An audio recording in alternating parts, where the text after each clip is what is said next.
Let's open our Bibles to the book of Proverbs, chapter 27. Proverbs 27.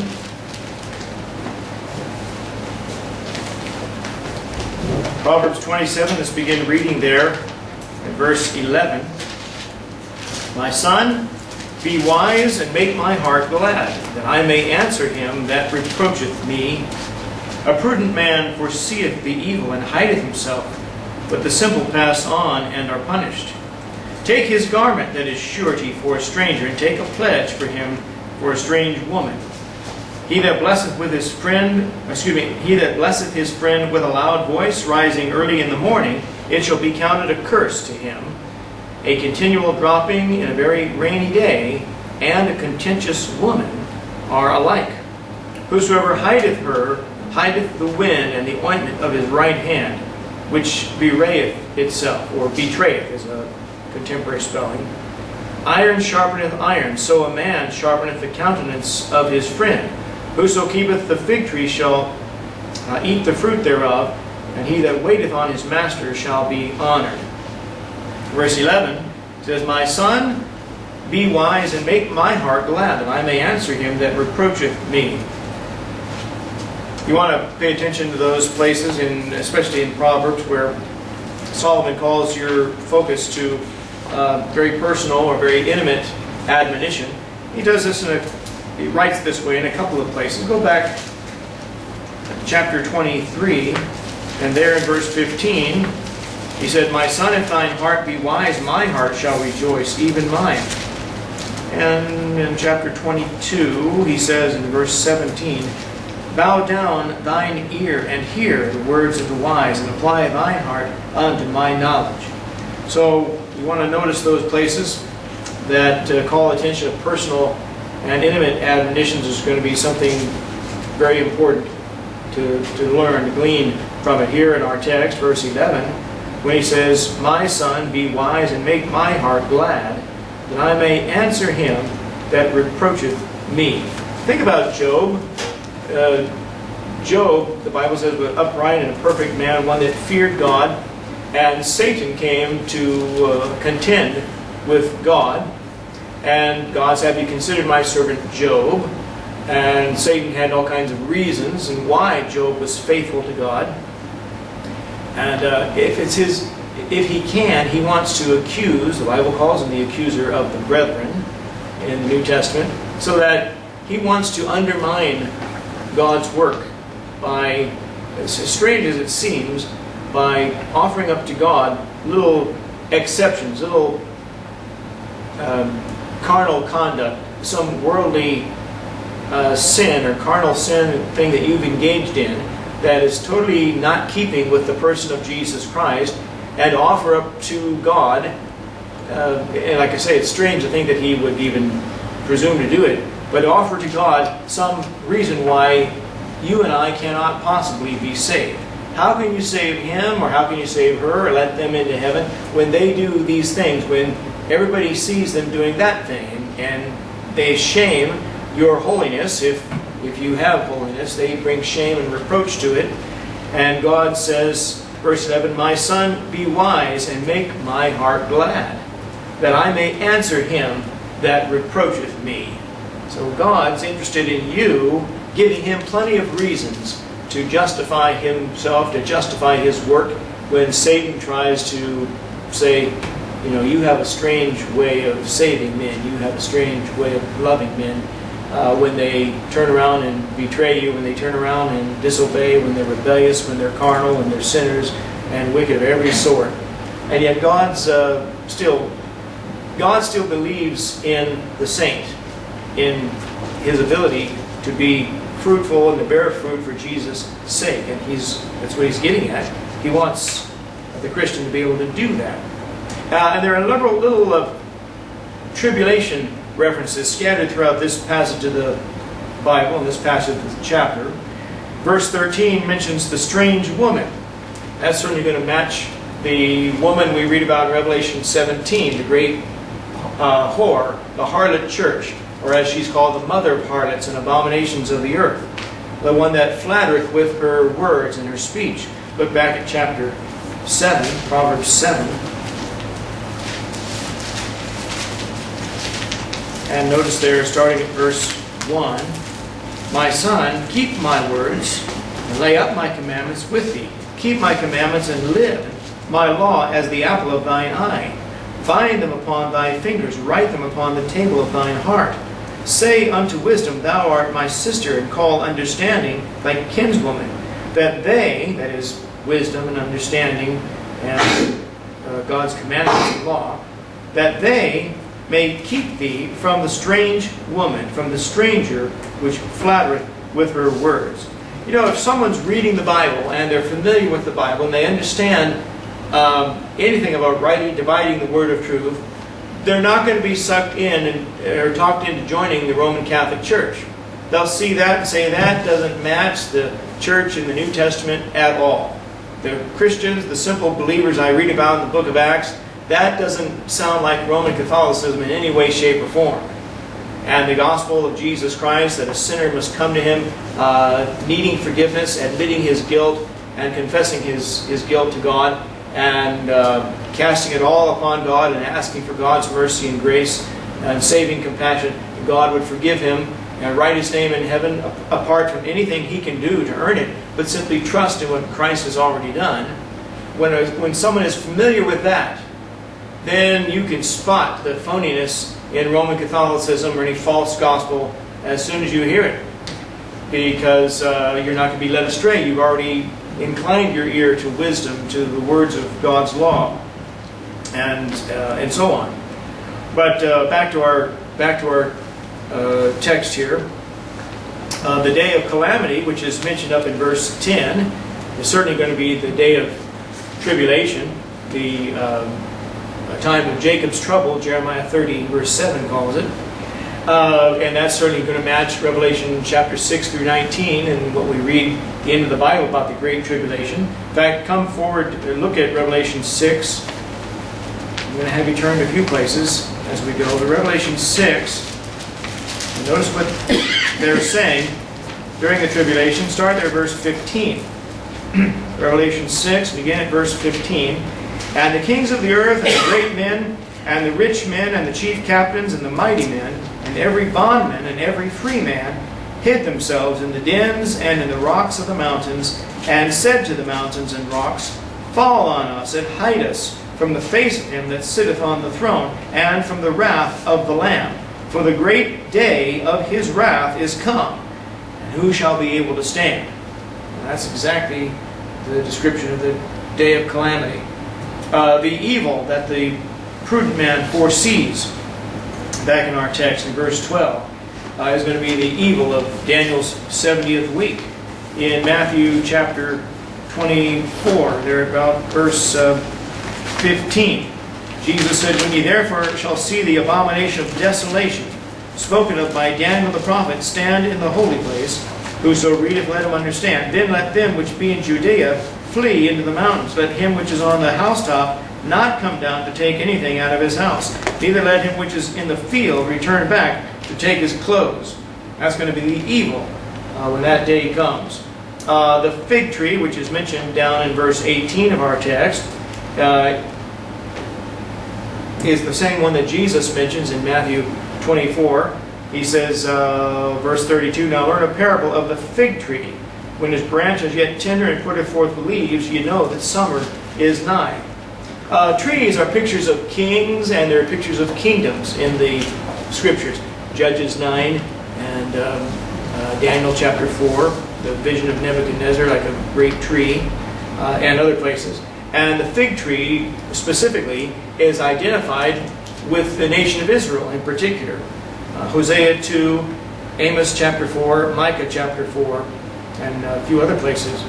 And when the Bible talks about the fig tree budding or shooting forth new leaves, that's a picture of Israel as a nation blossoming and becoming fruitful.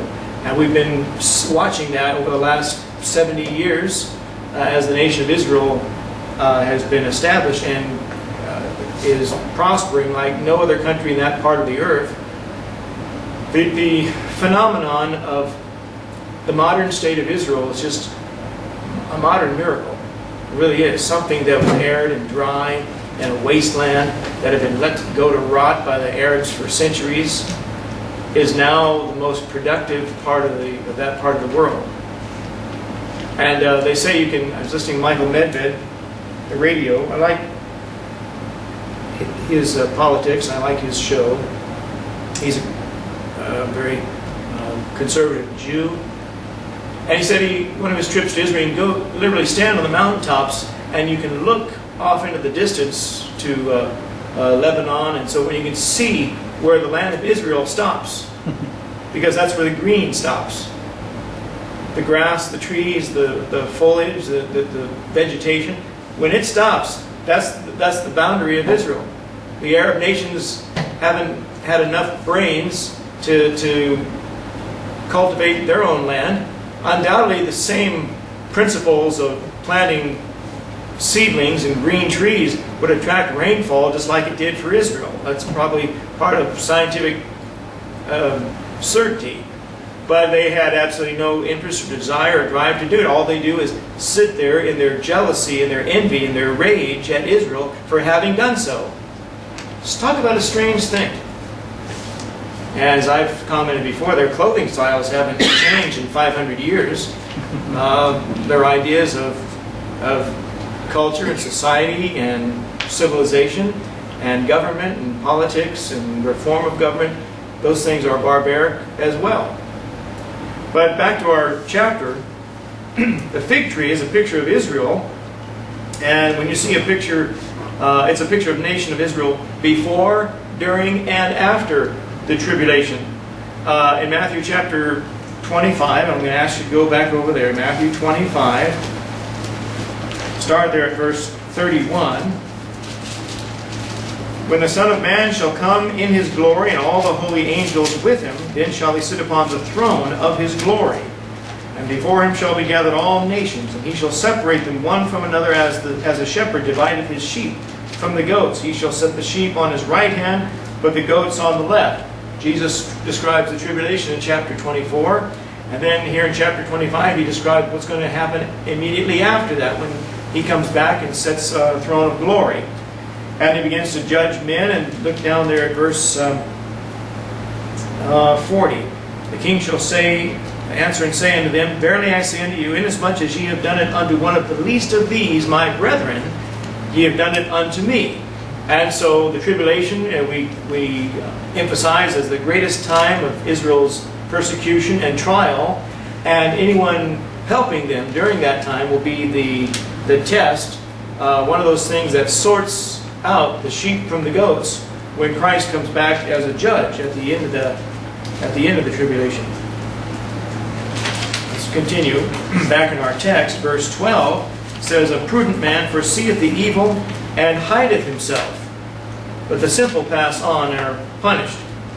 This verse is repeated, or it repeats a previous verse in chapter 22, verse 3. And the prudent man is the one who takes the long look down the road to see where it's going to lead if he continues on it. And metaphorically, he considers where his life is going to end up unless he changes his actions. If he continues doing what he's doing now, where is that going to lead him? Where is he going to end up in life if he stays on the same path, figuratively speaking? And the prudent man, the one who sees that that's not where I want to end up, and he gets off that path and he corrects his conduct or behavior, he makes some changes or decisions, he avoids certain sin, he avoids certain destruction, avoids certain judgment later on. Good for him. We call that having foresight in the world today. A lot of people that are anticipating the collapse of the American dollar, and they're buying up gold coins or something more stable, precious metals, if they can, or silver, because the uncertainty of the currencies and the dollar, other currency of the world, fluctuate too much, so much. If you have $1, there was only $1 in the world, it would be very rare, one of a kind, and it would be very valuable. But if you had $100, they wouldn't be quite as rare, right? If you had $1 million, it'd be even less rare. you had hundreds of millions, if you had hundreds of billions, if you had trillions of US dollars, no single dollar would be worth all that much anymore because it's common, right? And instead of becoming more valuable, it becomes less valuable the more of it that there is. The government of this nation doesn't seem to figure that out. We're going to crank out hundreds of billions of dollars and use that to fund new projects, this and that. That's not going to call it stimulus. It didn't happen. We're going to build new roads and new bridges and the infrastructure, create jobs for multitudes of Americans. Well, where are the roads? Where are the bridges that were promised? If they had been built, you know, the politician would be bragging about it, but they weren't, and so they're not. With the dollar decreasing in value, it used to be backed by actual gold. Then it was backed by actual silver. And they downgraded to a Federal Reserve note. It's just the government's word. Trust us, it's worth something. And it's not worth anything. It's not backed by any solid precious metal where you can actually measure it and weigh it and calculate it. Other countries whose money is valued against the dollar, the Japanese yen, their money's worth less as well because ours becomes worth less. And they're getting ready to finally say, forget that. We're tired of that.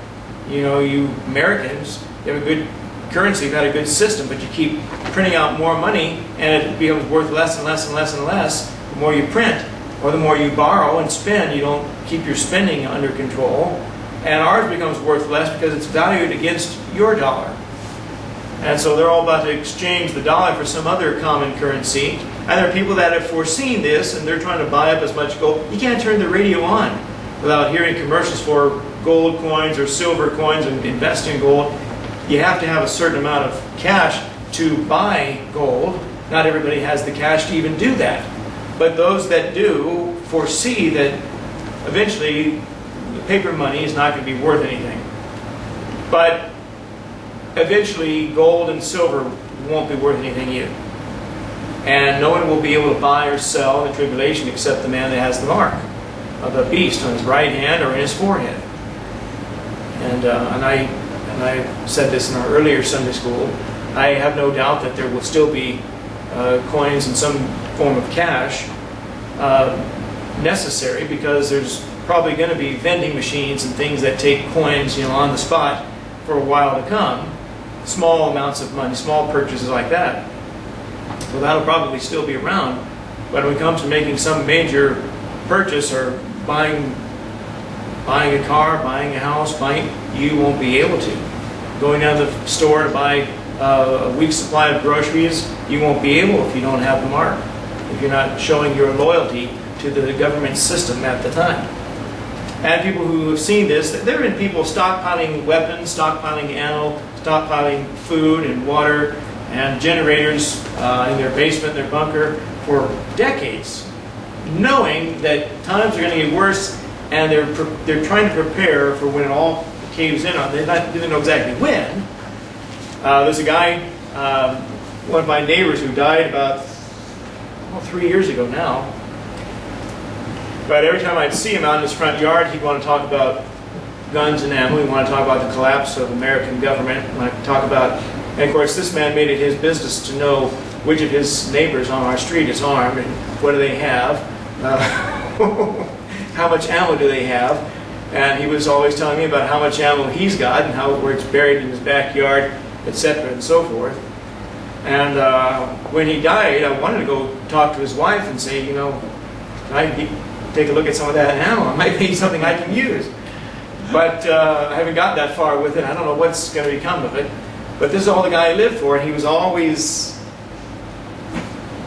nervous about the collapse of the U.S. government and the hostile takeover of armed troops going door to door, house to house, trying to take away all of your arms and weapons. And the day may come. The day may come. There's no liberal in the United States that really enjoys the Second Amendment. They want to get rid of it. Without the Second Amendment, you don't have a First Amendment. It's the Second Amendment, the right to keep and bear arms, that guarantees your right to free speech, your right to religion, your right to worship as you desire. So, but there are people who foresee certain trends, whether it's a political trend or an economic trend or some other thing, and we call them visionary, we call them people with foresight. It's been said, better to be safe than sorry. It's been said it's well to learn from the mistakes of others.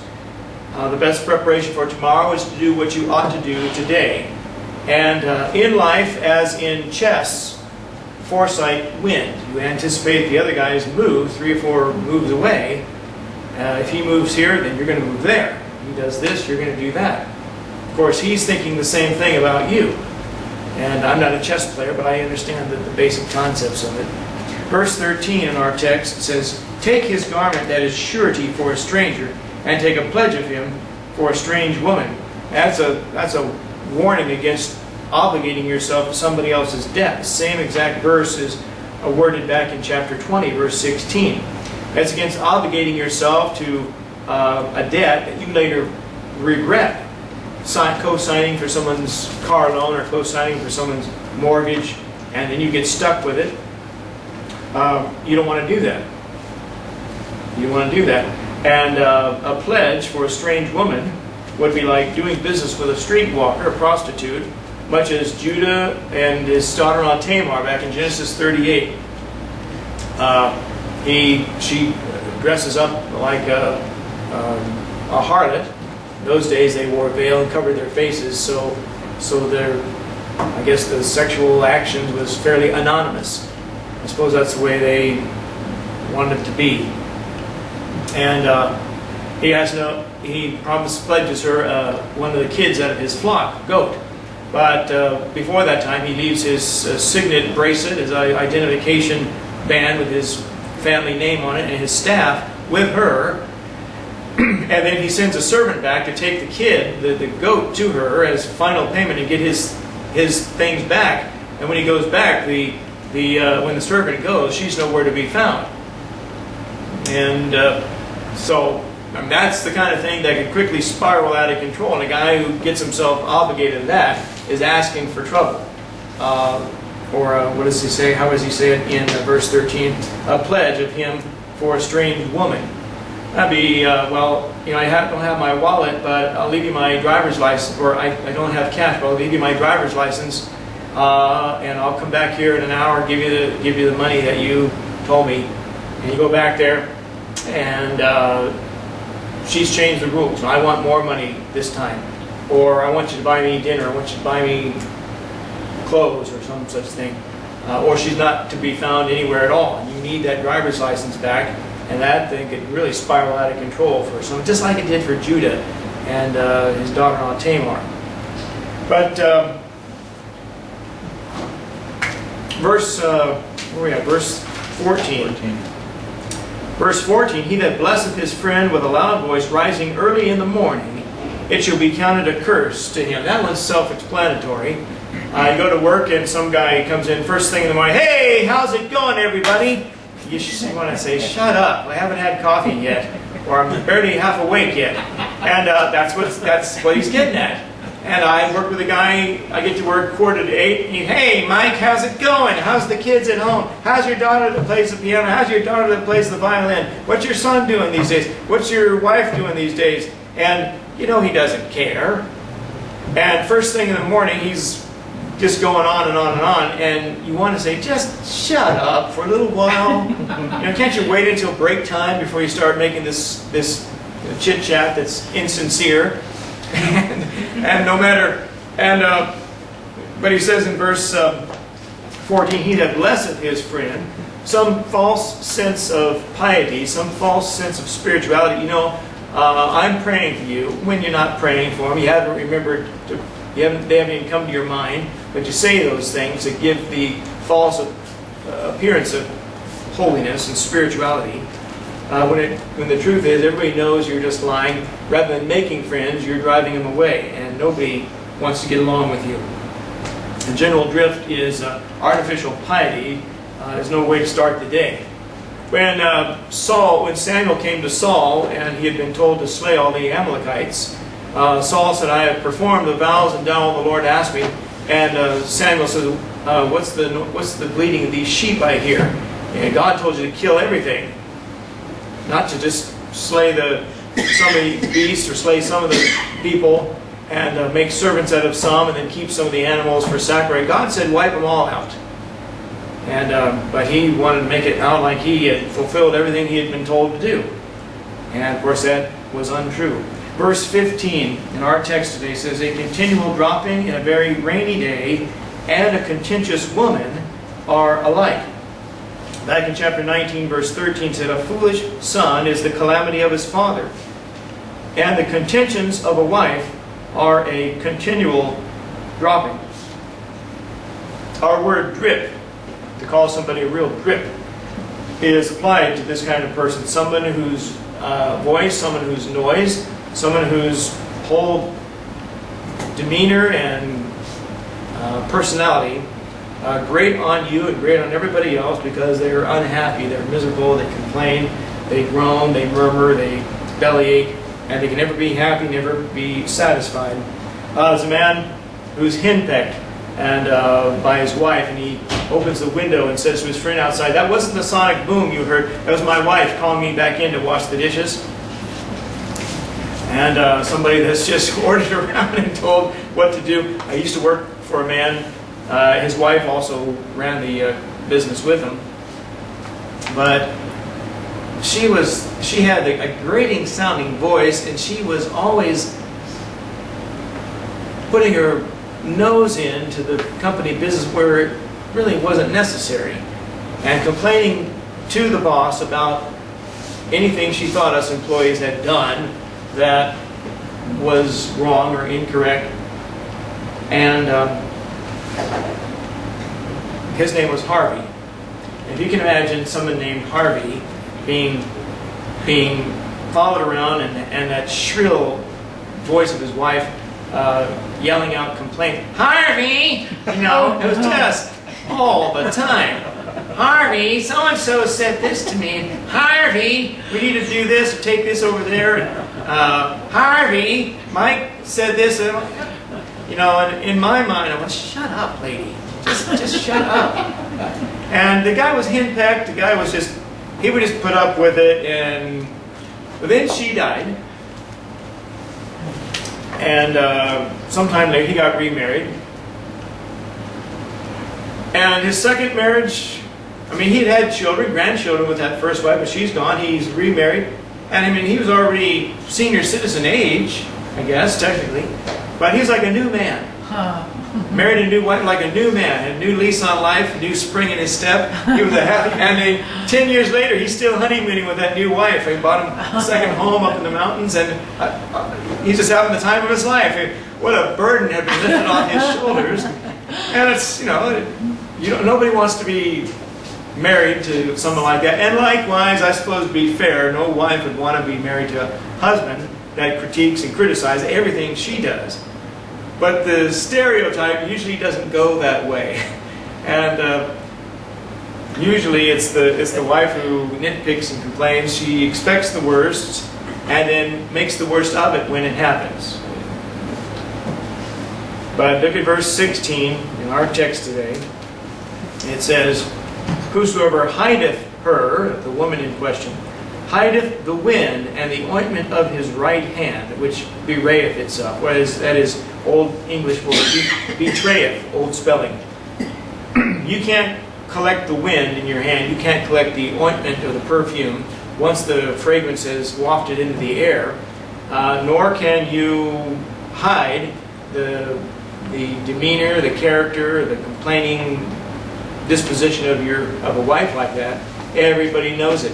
And there's no pretending like everything's well and good. And how's your wife? "Oh, we're getting along great, man." The truth, you know they're not. But and they know you're not. But the gist is pretty clear. A contentious or complaining woman is like the north wind, it's like perfume. You cannot hide the wind or contain it. And you can't hide the smell of the ointment once it's been loosed. And the ointment or the wind betrays itself. Everybody knows it's out there, because how do you hold back the wind? How do you collect it? How do you gather the fragrance of a smell, an ointment or a perfume, once it's been let out of that bottle, once someone's put it on their skin or their hands, it's going out there. There's no way to get it back again, even if you wanted to. And similarly, trying to hide a woman whose mouth is always complaining, who's blowing a lot of hot air, like hiding the wind. Look at verse 17. We'll finish here at verse 17 and come back to verse 18 next week.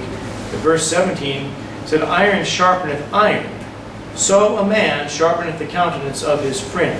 A couple of verses similar to this. Back in verse 2 it said, "Let another man praise thee, and not thine own mouth, a stranger, and not thine own lips."